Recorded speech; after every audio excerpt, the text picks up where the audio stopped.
प्रश्न संख्या 1 है आपका कि भारत का पहला कौन सा बॉन्ड बीमा उत्पाद 19 दिसंबर 2022 को लॉन्च होने जा रहा है। आपका सही जवाब होगा श्योरिटी बॉन्ड। इस प्रश्न का व्याख्या देखेंगे। भारत का पहला श्योरिटी बॉन्ड बीमा उत्पाद 19 दिसंबर 2022 को लॉन्च होने जा रहा है। सड़क परिवहन और राजमार्ग मंत्री नितिन गडकरी ने इसकी जानकारी दी है। प्रश्न संख्या 2 है आपका कि 2 दिसंबर 2022 को गुजरात के 17वें मुख्यमंत्री के रूप में कौन शपथ लेगा। आपका सही जवाब होगा भूपेंद्र पटेल। इस प्रश्न का व्याख्या देखते हैं। भूपेंद्र पटेल 12 दिसंबर 2022 को गुजरात के 17वें मुख्यमंत्री के रूप में शपथ लेंगे। पटेल घाटलोडिया सीट से विधायक हैं। पटेल घाटलोडिया सीट से विधायक हैं। यह पद पहले आनंदीबेन पटेल के पास था।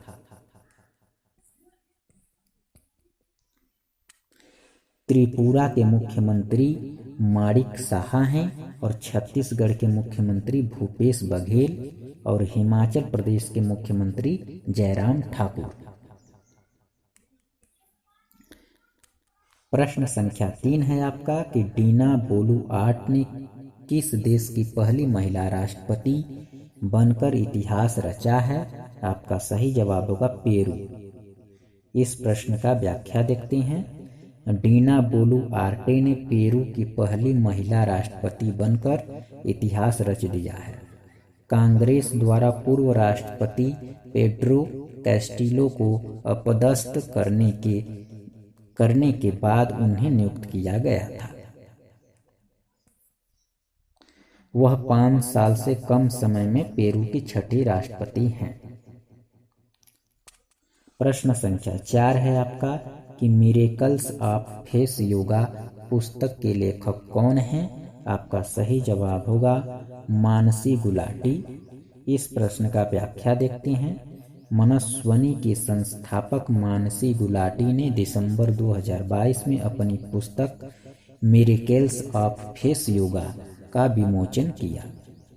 भारत की राष्ट्रपति द्रौपदी मुर्मू ने भी इसकी सराहना की है।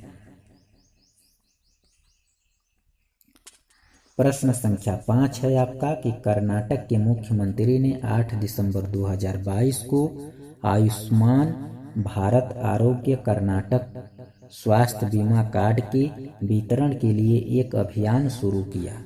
और कर्नाटक के वर्तमान मुख्यमंत्री कौन हैं। आपका सही जवाब होगा बसवराज बोम्मई। बसवराज बोम्मई। इस प्रश्न का व्याख्या देखते हैं। कर्नाटक के मुख्यमंत्री बसवराज बोम्मई ने 8 दिसंबर 2022 को आयुष्मान भारत आरोग्य कर्नाटक स्वास्थ्य बीमा कार्ड के वितरण के लिए एक अभियान शुरू किया। यह योजना 1650 प्रक्रियाओं के लिए कवरेज प्रदान करती है।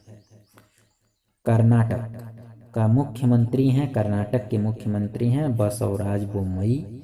राज्यपाल वहाँ के हैं थावरचंद गहलोत। और जिलों की जो संख्या है 31 है और लोकसभा सीटें यहाँ पे 28 हैं और राज्यसभा सीटें वहाँ की 12 हैं।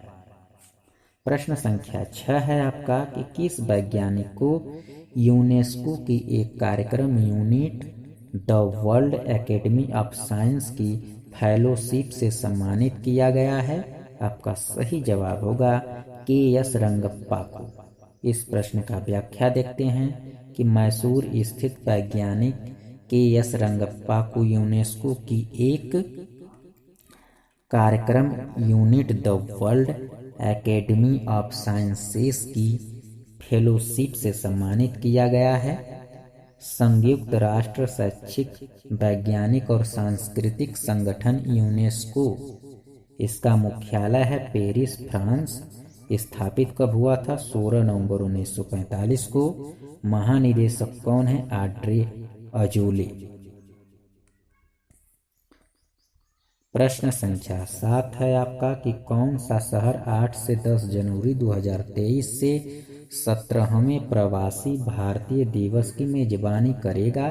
आपका सही जवाब होगा इंदौर। इस प्रश्न का व्याख्या देखते हैं। भारत 8 से 10 जनवरी 2023 तक इंदौर में 17वें प्रवासी भारतीय दिवस की मेजबानी करेगा।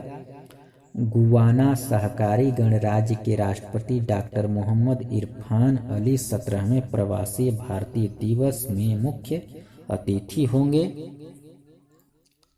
प्रश्न संख्या 8 है आपका कि जिम स्टीवर्ट का हाल ही में निधन हो गया। उन्हें किस वर्ष rock and roll hall of fame में शामिल किया गया था? आपका सही जवाब होगा 2002 में। इस प्रश्न का व्याख्या देखते हैं। जिम स्टीवर्ट जिन्होंने स्टैक्स रिकॉर्ड्स लेबल की स्थापना की और 1960 के दशक के कुछ महानतम रिकॉर्ड बनाए और का जिम स्टीवर्ट का सोमवार को 6 दिसंबर 2022 को 92 वर्ष की आयु में निधन हो गया। प्रश्न संख्या 9 है आपका कि 7 दिसंबर 2022 को टाइम पत्रिका द्वारा 2022 का पर्सन ऑफ द ईयर किसे नामित किया गया है? आपका सही जवाब होगा वोलोदिमीर जेलेंस्की को। इस प्रश्न का व्याख्या देखते हैं कि टाइम पत्रिका ने 7 दिसंबर 2022 को यूक्रेनी राष्ट्रपति वोलोदिमीर जेलेंस्की को 2022 का पर्सन ऑफ द ईयर नामित किया। उन्हें रूस के विनाशकारी आक्रमण का विरोध करने के साहस के लिए नामित किया गया था। प्रश्न संख्या 10 है आपका कि कार्तिकेय दीपम रथ उत्सव 28 नवंबर से 6 दिसंबर 2022 तक किस शहर में आयोजित किया गया था? आपका सही जवाब होगा मदुरै। मदुरै में। इस प्रश्न का व्याख्या देखते हैं